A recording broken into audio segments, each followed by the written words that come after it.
Saat ini kita akan membuka di dalam Wahyu, kitab Wahyu, kitab yang terakhir. Kitab Wahyu ini adalah kitab yang sangat rumit karena ini betul-betul kitab penglihatan atau yang dinamakan kitab Revelation, penglihatan dari Rasul Yohanes yang Tuhan berikan di Pulau Patmos ketika dia dibuang, diasingkan di sana, dan kemudian dia mendapatkan wahyu penglihatan dari Tuhan Yesus Kristus. Dan 2 hari, tepatnya hari Senin setelah saya berkhotbah mengenai akhir zaman, lalu saya mendapatkan sebuah info di salah satu grup WA yang saya miliki dengan hal yang cukup menggemparkan, ya. Dengan headline atau tema yang berbunyi Bill Gates prediksi tato elektronik bakal gantikan smartphone. Ini sangat sekali menarik perhatian saya. Nah, saya bacakan sekilas dari apa yang ditulis oleh headline atau berita ini. Saat ini tato elektronik dikembangkan oleh perusahaan berbasis bioteknologi Chaotic Moon. Tato elektronik bertujuan menganalisis dan mengumpulkan informasi dari tubuh manusia. Diketahui akan diterapkan sementara pada kulit dan dengan sensor kecil dan pelacak yang mengirim dan menerima informasi melalui tinta khusus yang menghantarkan listrik. Jadi ini betul-betul sudah ada. Yang lebih gila lagi berkaitan dengan fakta yang di atas, hal itu telah secara resmi didaftarkan pada tanggal 26 Maret 2020 oleh Microsoft Technology Lisensi LLC di bawah kepresidenan Gates atau Bill Gates sendiri, yang memperoleh status internasional pada tanggal 22 April 2020. Tanggal 22 April 2020. Sistemnya dinamakan cryptocurrency, menggunakan data aktivitas tubuh dengan nomor paten. Nomor paten ini seperti nomor NIK, ya, NIK perusahaan atau NIK registrasi, ya, yang ditandai oleh 060606. Kalau Anda mau ketik di Google sekarang 060606 itu langsung ke yang dinamakan sistem cryptocurrency.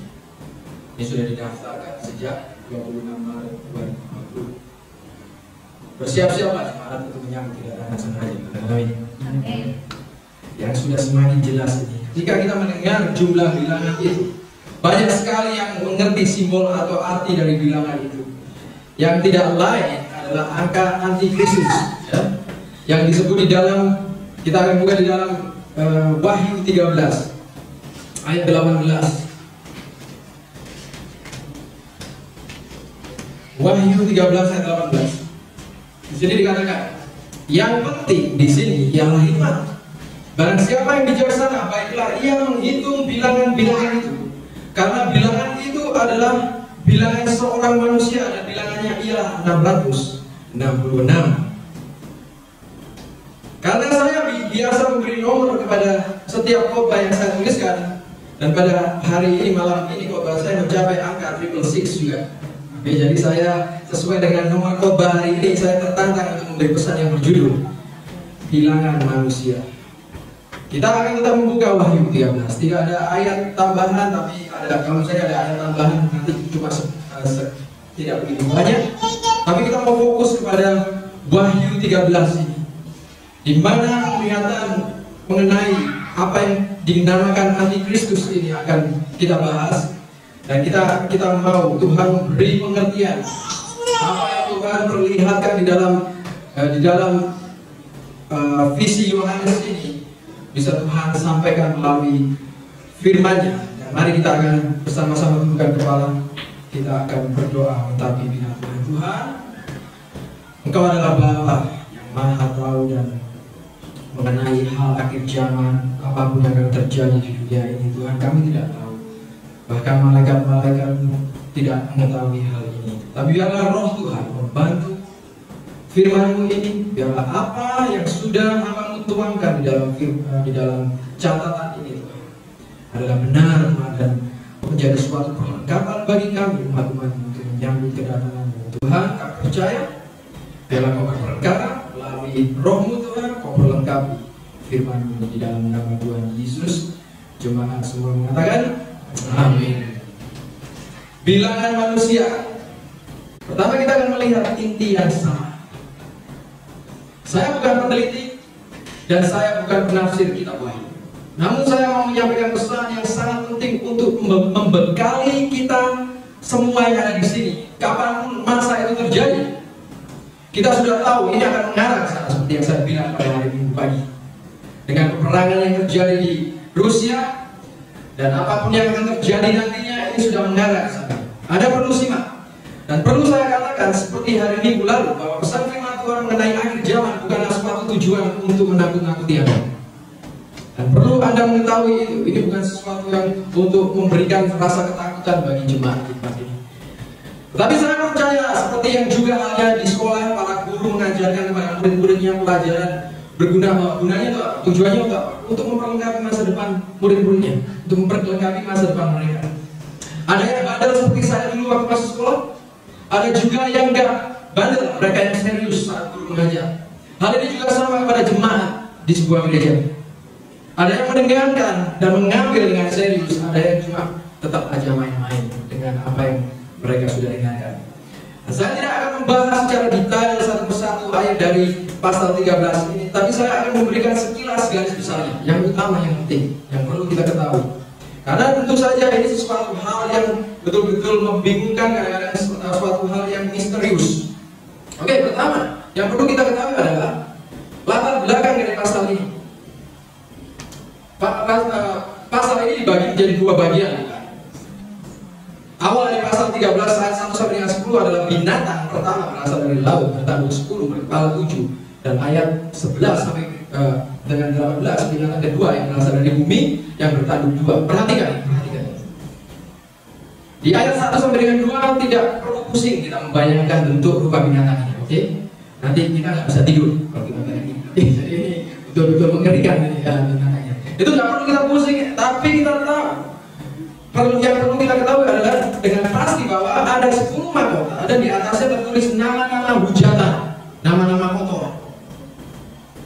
Kemudian akhir dari ayat kedua, naga itu, yaitu yang kita gambarkan sebagai iblis, memberikan kekuatannya, memberikan tahtanya, dan memberikan apa? Kuasanya yang besar pada binatang itu. Ada 3 hal yang berasal dari iblis. Iblis apa? Kekuatannya, tahtanya, dan kuasanya. Itu yang perlu kita tahu kepada binatang ini. Sehingga di ayat ketiga, ketika satu dari kepalanya terkena luka dan membahayakan hidupnya, tetapi dia sembuh dan seluruh dunia heran. Lalu seluruh dunia apa? Ikut dia, ikut ajaran atau ikut sistemnya. Dan saya tidak akan seperti saya kasih tadi informasikan, saya di sini hanya memberikan garis besarnya saja.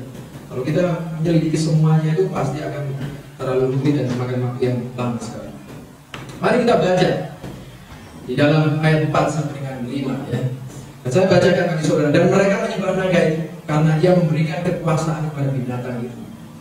Dan mereka menyembah binatang itu sambil berkata, siapakah yang sama seperti binatang ini, dan siapakah yang dapat berperang melawan dia.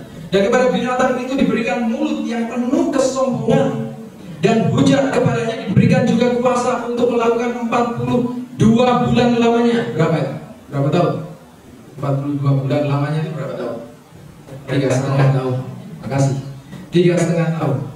Dan ini wahyu yang Yohanes dapatkan. Tetapi yang lebih menarik lagi kalau kita buka di dalam Daniel 7 ayat 24 sampai dengan 25. Itu aja, mungkin ayat tambahannya Anda bisa catat, Anda bisa buka, saya akan bacakan bagian.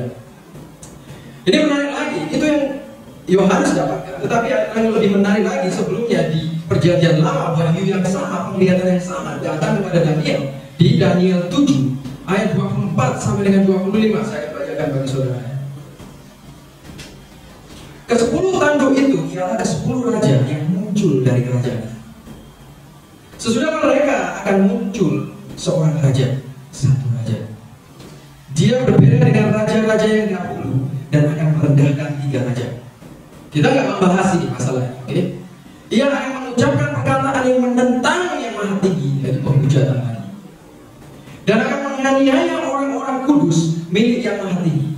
Ia berusaha untuk mengubah waktu dan hukum, dan mereka akan diserahkan ke dalam tangannya selama 1 masa dan 2 masa dan setengah masa. 1 masa tambah 2, 3 tambah setengah, 3,5 tahun, sama kan 42 bulan. Jadi ini yang menarik bagi saya. Daniel sudah mendapatkan penglihatan yang sama sebelum Yohanes di Pulau Patmos.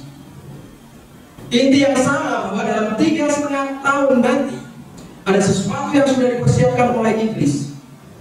Kemungkinan sebuah ajaran atau sebuah sistem dunia yang nantinya memimpin banyak orang ke dalam kebencian akan Tuhan dan perkara-perkaranya. Juga mereka akan melenyapkan orang-orang kudus. Ini bukan gambaran nanti ada orang yang seperti pemimpin dan sebagainya. Tapi saya percaya ini adalah sebuah ajaran dan sebuah sistem dunia. Nah, kita akan beralih kepada poin yang kedua. Kalau tadi kita sudah melihat inti yang sama, sekarang kita akan melihat sifat durhaka dan si penyesat. Oke? Perhatikan di teks 6 ayat 6 sampai dengan 8 dari Wahyu 13. Lalu ia membuka mulutnya untuk menghujat Allah, menghujat namanya dan kemah kediamannya. Jadi kemah kediamannya adalah bait Allah dan semua mereka yang diam di surga. Jadi mereka betul-betul orang-orang seperti ini atau siapapun ini, entah itu sistem dunia atau itu ajarannya, betul-betul tidak suka sama sekali dengan Tuhan. Dan ia diperkenankan untuk berperang melawan orang-orang kudus dan untuk mengalahkan mereka, dan kepadanya diberikan kuasa atas setiap suku dan umat dan bahasa dan bangsa. Bayangkan, perhatikan, setiap mereka diperkenankan untuk berperang melawan orang-orang kudus dan untuk mengalahkan mereka, dan kepadanya diberikan kuasa atas setiap suku dan umat dan bahasa dan bangsa, dan semua orang yang diam di atas bumi akan menyembahnya, yaitu setiap orang yang namanya tidak tertulis sejak dunia dijadikan di dalam kitab kehidupan dari anak domba yang telah disembelih. Oke, jadi ini yang membuat saya bertanya-tanya. Ayat ini menarik bagi saya. Siapakah orang-orang ini? Mereka atau setiap orang yang namanya tidak tertulis di dalam kitab kehidupan dari anak domba sejak dunia dijadikan. Itu lama sekali. Sejak dunia dijadikan. Siapakah itu? Saya tidak mau memberi suatu doktrin yang berbeda dengan doktrin yang salah. Ini adalah ayat yang dimaksudkan dengan setiap orang yang sejak dunia dijadikan adalah bahwa dari kitab perjanjian lama. Ini bukan karena Tuhan menghilangkan ini ada segerombolan orang yang masuk neraka dan segerombolan orang yang enggak. Bukan. Tetapi di sini perlu diketahui bahwa dari kitab perjanjian lama, dari dunia sejak dunia dijadikan sampai perjanjian baru, bahkan sampai sekarang pun semakin bertambah orang-orang yang menyangkal Tuhan. Dari dunia diciptakan semenjak manusia jatuh dalam dosa, kita tahu kejadiannya seperti apa. Mengapa ada air bah? Karena mengapa ada Sodom dan Gomora? Mengapa sampai ke dalam kitab Maleakhi itu adalah nabi-nabi yang mengatakan kau pemberontak, engkau adalah orang-orang yang bebal, engkau adalah orang-orang yang keras hati, engkau adalah orang-orang yang murtad, engkau adalah penyembah-penyembah berhala. Dan sampai saat ini pun mungkin bahasanya sudah berbeda, tapi intinya sama. Mereka memberontak Allah. Dialah yang dituliskan di kitab 2 Tesalonika dengan sebutan si pendurhaka yang diberi. Si pendurhaka ini adalah binatang tadi yang terluka, kemudian diberikan kekuatan, tahta, kuasa oleh iblis untuk memimpin manusia yang menolak, untuk memimpin manusia supaya manusia ini menolak kebenaran, yang diartikan supaya mereka menyembah ilah lain dan supaya mereka tidak memiliki Tuhan lagi. Dalam arti mereka betul-betul tidak mau anything to do, atau tidak mau ada perkara-perkara Tuhan lagi dalam hidupnya. Dan mereka ini adalah diberi amat atau diberi suatu misi untuk melenyapkan orang-orang kudus. Kalau kita membaca di 2 Tesalonika 2 ayat 9, Anda nggak perlu membukanya, perlu dicatat aja kalau mau. 2 Tesalonika 2 ayat 9, kedatangan si pendurhaka itu adalah pekerjaan iblis. Garis bawah, pekerjaan iblis. Dan akan disertai rupa-rupa perbuatan ajaib, tanda-tanda dan mujizat-mujizat palsu. Perhatikan, di dalam 2 Tesalonika 2 ayat 9, di situ jelas sekali apa yang dikatakan Paulus di suratnya untuk jemaat yang ada di Tesalonika. Kedatangan si pendurhaka itu adalah pekerjaan iblis. Kemungkinan kuat sebuah ajaran atau sistem ini pekerjaan iblis yang mempengaruhi sistem dunia nantinya untuk menyelamatkan, untuk melenyapkan orang-orang kudus. Dan kalau kita lihat di Wahyu 13 ayat 7, Tuhan mengizinkan hal ini terjadi. Seperti yang tadi saya katakan, dan ia diperkenankan untuk berperang melawan orang-orang kudus. Oleh sebab itu di Wahyu 13 ayat 9 sampai dengan 10, jangan kaget, barang siapa bertelinga adalah yang mendengar. Ayat 10 mengatakan, barang siapa ditentukan untuk ditawan, ia akan ditawan. Barang siapa ditentukan untuk dibunuh dengan pedang, ia harus dibunuh dengan pedang. Yang penting di sini ialah ketabahan dan iman orang-orang kudus. Jadi ada penyiksaan untuk orang-orang kudus. Orang-orang Kristen akan mengalami hal itu. Semua wahyu yang Yohanes lihat mengenai manusia akhir zaman menggarisbawahi pemberontakan kepada Tuhan yang menghasilkan penyesalan atau kemurtadan secara massal. Kemudian kita akan melihat penyesat. Kalau tadi dia disebut si pendurhaka, kita lihat si penyesat. Hal inilah yang terkait dengan jenis binatang kedua. Saya tadi sudah mengatakan bahwa di dalam Wahyu 13 ini ada 2 bagian. Satu, binatang yang berasal dari laut yang bertanduk 10. Dan kemudian yang kedua ini, hal yang binatang kedua adalah binatang yang keluar dari bumi yang bertanduk 2. Kita akan baca di dalam Wahyu 13 ayat 11 ya. Dan aku melihat seekor binatang lain keluar dari dalam bumi dan bertanduk 2, sama seperti anak domba, dan ia berbicara seperti seekor naga. Digambarkan ciri-ciri dari si penyesat bertanduk 2 seperti anak domba. Siapa anak domba yang kita kenal? Yesus Kristus.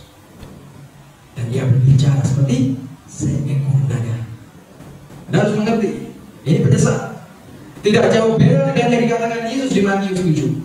Yang Yesus mengatakan, waspadalah terhadap nabi yang palsu yang datang kepadamu menyamar sebagai domba, tetapi sesungguhnya mereka adalah serigala yang buas. Kemudian Paulus juga mengatakan mengenai rasul-rasul palsu yang menyamar sebagai rasul-rasul Kristus. Di 2 Korintus 11 dikatakan hal itu tidak usah mengherankan, sebab iblis pun menyamar sebagai malaikat neraka. Jadi kita tahu siapa binatang yang kedua itu.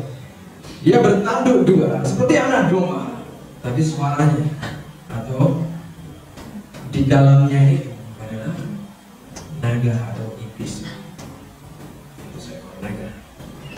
Tujuan utama si penyesat adalah untuk membawa bumi dan seisinya kepada binatang yang pertama, supaya bumi ini bisa semua orang-orang di bumi ini bisa dipimpin ke ajaran atau sistem dunia atau binatang yang pertama itu. Baca ayat 15. Dan seluruh kuasa binatang yang pertama itu dijalankannya di depan matanya.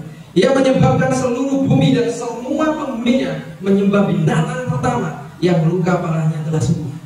Kita tidak akan membahas detailnya, tapi saya katakan berkali-kali, saya mau kita diperlengkapi, kita tahu garis besarnya. Jika kita melanjutkan membaca ayat ke-13 sampai dengan 15, Anda bisa baca itu sendiri. Kita tahu ayat ini jelas menjelaskan senjata canggih dan perkembangan teknologi. Pada waktu itu di zamannya Yohanes, dia hanya bisa melihat secara pandangannya bahwa ada api dari langit. Kita tahu bom, kita tahu nuklir. Itu semuanya datangnya nanti ke bumi, arahnya dari atas. Ini senjata canggih perang dan perkembangan teknologi.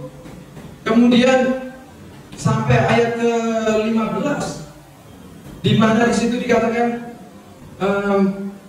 patung yang berbicara bertindak begitu rupa. Kita mengenal robot ya, robot AI atau robot AI, artificial intelligence, yang sedang dirancang yang nantinya bisa dipakai sebagai pengganti manusia. Seperti drone itu, bisa yang kemarin kita lihat itu dia bisa membawa bom yang sangat banyak sekali, dan itu cuma diterbangkan saja. Dari kita dulu aja kita terbangkan, kita mau bom di mana pun bisa. Dan ini robot ini sudah mulai dipasarkan di dunia. Saya ingat pertama kali saya mengambil alih, kalau saya lewat jalan tol saya masih ketemu sama orang dengan tiket tol ya. Sekarang nggak perlu lagi, cuma tiket aja, pintu itu gerbang buka sendiri. Dan ini akan selalu dikembangkan. Di Cina barusan ini sedang mengembangkan rahim buatan, dan ada robot yang merapat janin dalam rahim buatan itu untuk memantau perkembangannya hingga menjadi bayi. Ini luar biasa. Nanti ada robot yang dipakai untuk peranan juga. Ini luar biasa. Maka dari itu di sini dikatakan seperti patung yang berbicara dan bertindak begitu rupa. Dan otomatis sistem teknologi ini yang nantinya seperti yang Bill Gates tadi ciptakan, sampai kepada chip atau sampai kepada titik yang sangat canggih sekali, di mana itu akan ditempatkan di dalam manusia. Yesus mengatakan dua hal penting bagi kita semua di dalam Wahyu 13 ayat 9 dan ayat 18. Di situ dikatakan barang siapa bertelinga hendaklah ia mendengar. Yang penting di sini ayat 18 ialah hikmat. Barang siapa yang bijaksana. Itu aja yang Tuhan Yesus katakan kepada Yohanes. Siapa yang bertelinga biarlah dia mendengar, dan biarlah mereka memakai hikmat. Barang siapa yang bertelinga perlu mendengar, ya kita perlu berhikmat. Kita perlu hikmat di masa-masa yang sulit nantinya. Amin.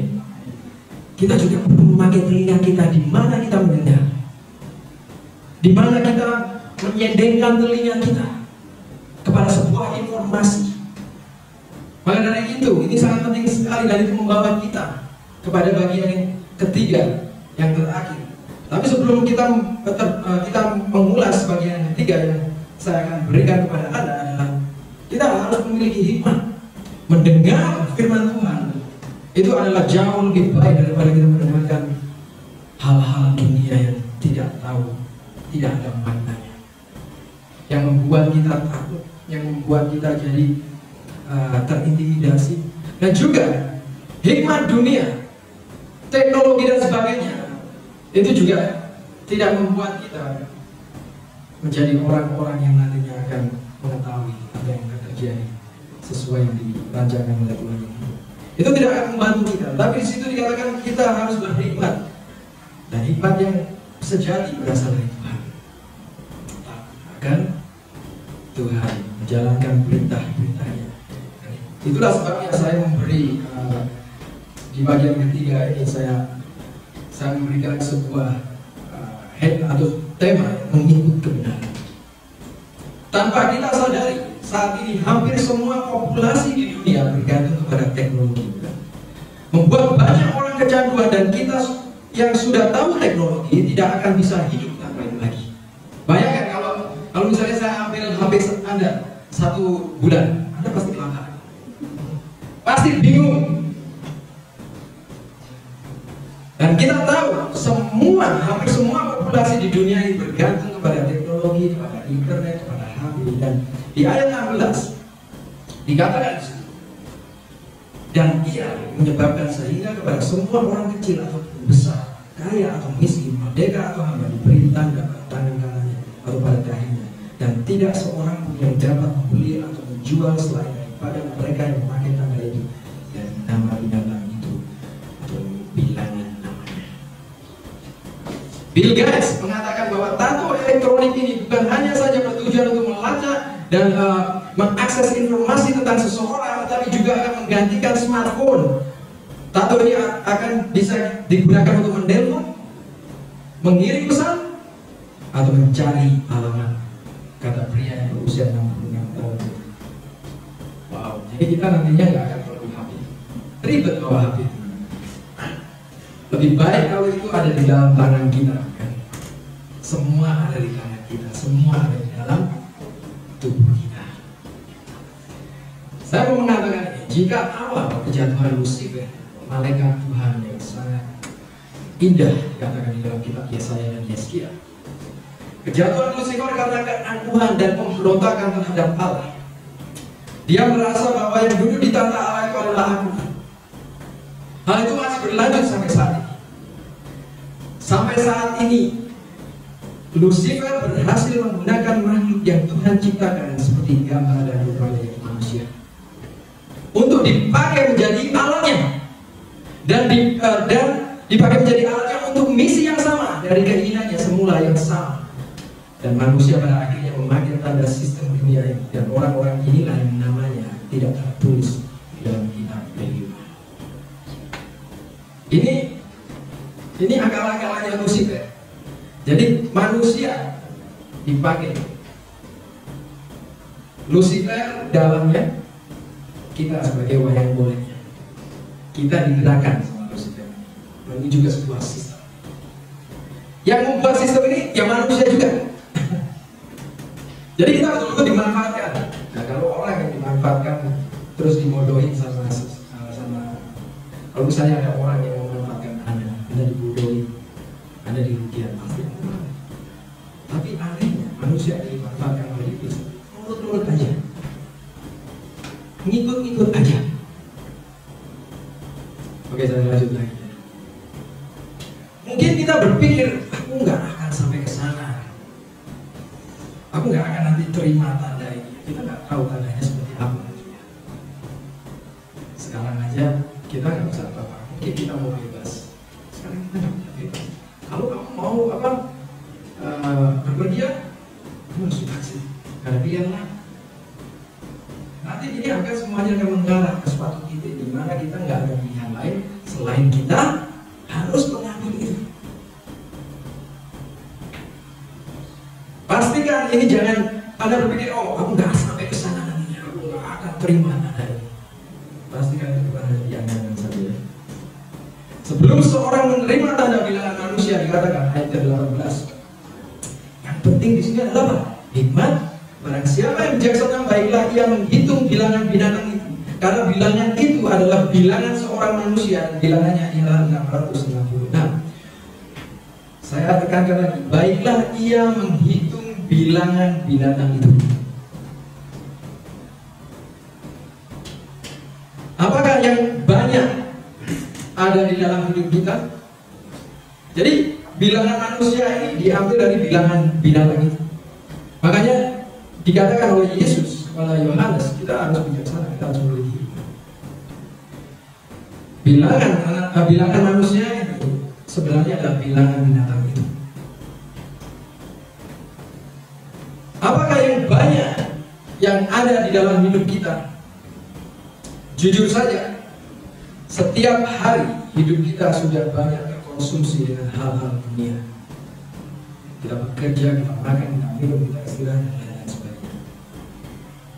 Walaupun mungkin kita ibadah 3 kali seminggu, itu pun masih tidak seberapa dibanding dengan apa yang setiap hari kita lakukan di dunia ini.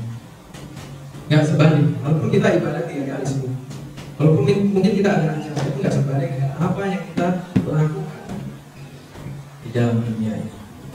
Pastikan kita mengerti apa yang Yesus katakan dan yang mengaitkan dengan binatang ini. Bilangan binatang ini adalah bilangan di mana bilangan ini tidak begitu memiliki perkara-perkara ilahi, perkara-perkara kudus, di mana binatang ini betul-betul menghujat, membenci Allah, memberontak kepada firman-Nya, perintahnya. Dan di dalam bilangan ini adalah di mana orang-orang ini yang diarahkan kepada hal-hal duniawi.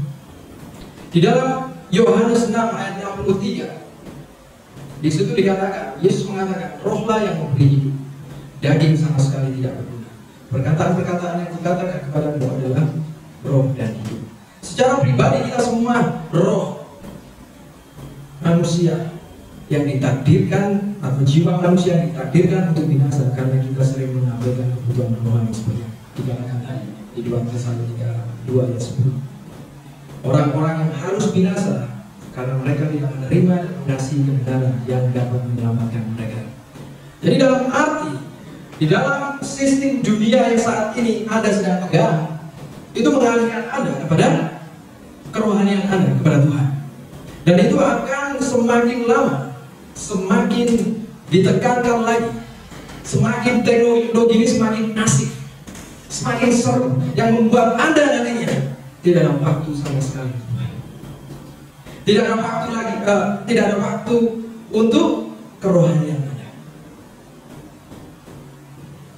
Maka dari itu Yesus mengatakan, rohlah yang memberi hidup, daging sama sekali tidak berguna.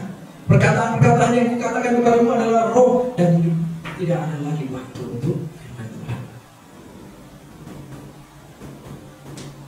Kebenaran Yesus inilah yang menyelamatkan manusia dari kebinasaan.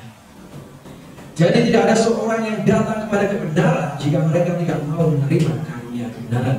Di dalam 2 Tesalonika 2 ayat 11 sampai dengan 12 dijelaskan, dan itulah sebabnya Allah mendatangkan kesesatan atas mereka yang menyebabkan mereka percaya akan dusta, supaya dihukum semua orang yang tidak percaya akan kebenaran dan yang suka kejahatan.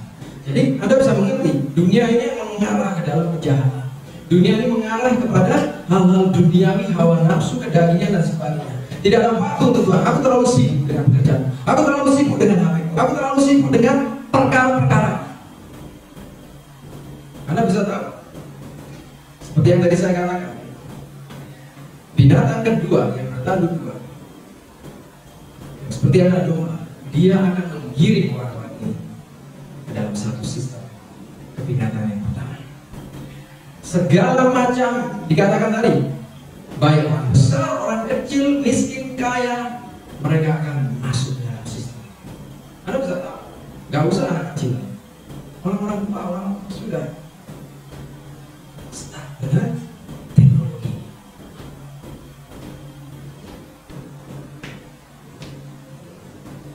Dan mereka inilah orang-orang yang seperti ditulis di Yohanes 6 ayat 66.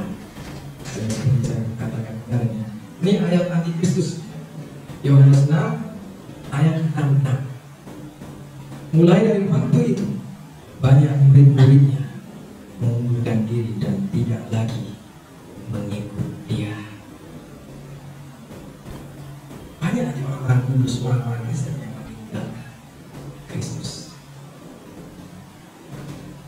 Kalau ada orang Kristen, apalagi yang mereka bukan Kristen, mereka tidak tahu. Berapa banyak kita yang seperti ini sampai saat ini seringkali sengaja mengundurkan diri dari kebenaran dan tidak lagi mengikut Yesus, tidak mau bertobat. Bisakah kita mengikut seseorang dari belakang sebatas di pandangan kita, sebatas dilihat saja? Nggak bisa. Bisakah kita mengikut seseorang? Oke, kamu ikut aku ya. Aku bawa ke tujuan.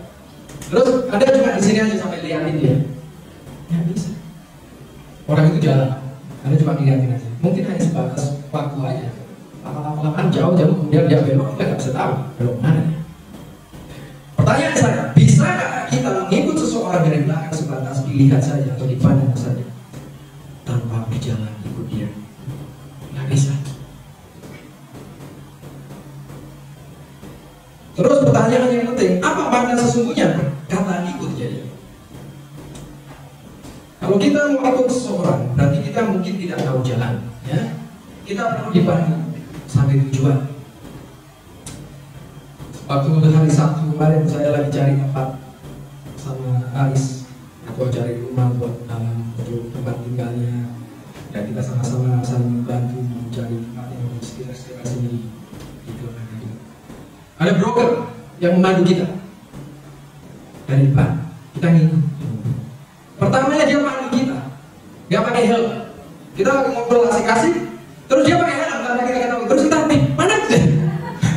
Dikira saya kira wah kita kehilangan itu pemandu kita. Tapi ternyata cuma pakai helm doang.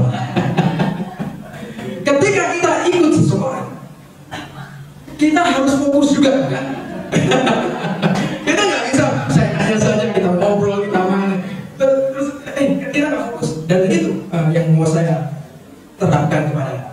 Anda di sini supaya Anda mengerti. Ketika kita sedang mengikut seseorang, kita perlu fokus. Walaupun sambil memperhatikan sekeliling kita. Kalau kita hanya fokus saja, kita nggak memperhatikan sekeliling kita juga kacau juga.